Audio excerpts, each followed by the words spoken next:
નિર્જલા એકાદશી વ્રત કથા। ભીમસેને પૂછ્યું, હે પિતામહ, હે વ્યાસજી, આ મારા ચારે ભાઈઓ માતા કુંતાજી અને દ્રૌપદીજી ક્યારેય એકાદશીને દિવસે ભોજન કરતા નથી, પણ મારાથી ભૂખ વેઠી શકાતી નથી, તેથી વગર ઉપવાસે એકાદશીનું ફળ મળે તેવો ઉપાય બતાવો। એવું ભીમસેનનું વચન સાંભળી વ્યાસજી બોલ્યા કે જો તને સ્વર્ગ વાલું અને નરક અનિષ્ટ હોય તો બંને પક્ષની એકાદશીઓએ ભોજન કરવું નહીં। ભીમસેને કહ્યું, હે પિતામહ, દિવસમાં એક વખત ભોજન પર રહેવા હું અસમર્થ છું, તો પછી બંને વખત ઉપવાસ કેમ કરી શકું? કારણ કે મારા પેટમાં વૃક નામનો અગ્નિ છે, જેથી ખાધા વગર રહી શકાય તેમ નથી। જેથી કોઈ એવો ઉપવાસ કહો કે મારું કલ્યાણ થાય। વ્યાસજીએ કહ્યું, હે ભીમ, મનુસ્મૃતિ અને વેદમાં કહેલા ધર્મો તે સાંભળ્યા, તે સઘળા આ કળયુગમાં પાળી શકાય તેવા નથી।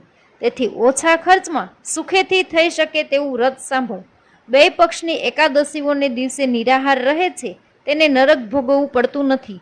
આવા વચનો સાંભળી ભીમ ભયથી કહેવા લાગ્યો, હે પિતામહ, ઉપવાસ કર્યા વગર ઘણું ફળ થતું હોય તેવું વ્રત મને કહો।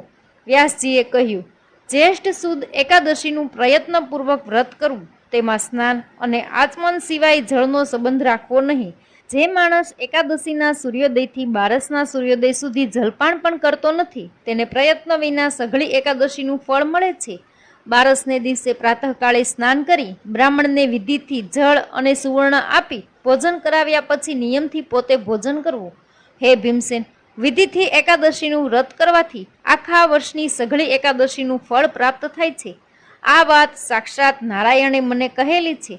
જ્યેષ્ઠ સુધી એકાદશીએ નિર્જળા વ્રત કરવાથી સઘળા તીર્થની યાત્રા દાનથી પણ અધિક ફળ મળે છે।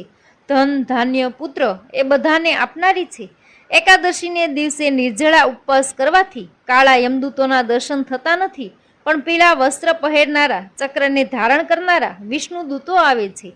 હે જન્મેન્જય, એવા વ્યાસજીના વચનો સાંભળી એકાદશીના દિવસે પાંડવો સહિત ભીમસેને પણ નિર્જળા વ્રત કર્યું। તેથી આ એકાદશી ભીમ અગિયારસ નામથી પ્રસિદ્ધ થયેલી છે। હે દેવેશ, સ્ત્રી અથવા પુરુષ જે કોઈ આ એકાદશીનું વ્રત કરે, તેના મેરુ પર્વત જેવડા મોટા મોટા પાપો પણ બળીને ભસ્મ થઈ જાય છે।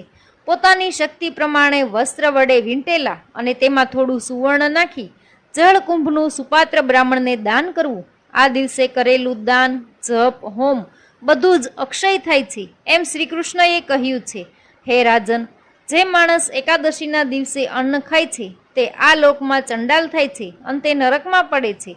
નિર્જલા એકાદશીનું વ્રત કરવાથી બ્રહ્મ હત્યા કરનાર, મદ્યપાન કરનાર, ચોરી કરનાર, બ્રાહ્મણનો દ્રોહ કરનાર પણ સર્વ પાપોથી મુક્ત થાય છે। હે રાજન, નિર્જલા એકાદશીને દિવસે શ્રદ્ધા રાખવી, નારાયણનું પૂજન કરવું, બ્રાહ્મણોને વિવિધ પ્રકારનું ભોજન કરાવવું, ઉત્તમ દક્ષિણા આપી પ્રસન્ન કરવા।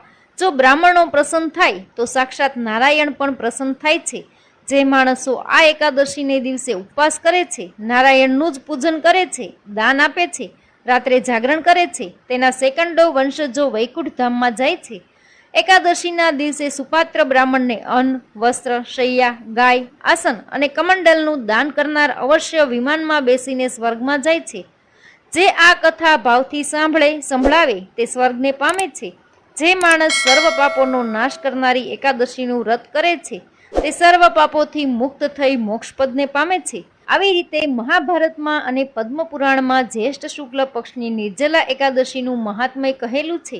ઇતિ શ્રી પદ્મપુરાણે જ્યેષ્ઠ શુક્લ નિર્જલા એકાદશી મહાત્મય સંપૂર્ણમ।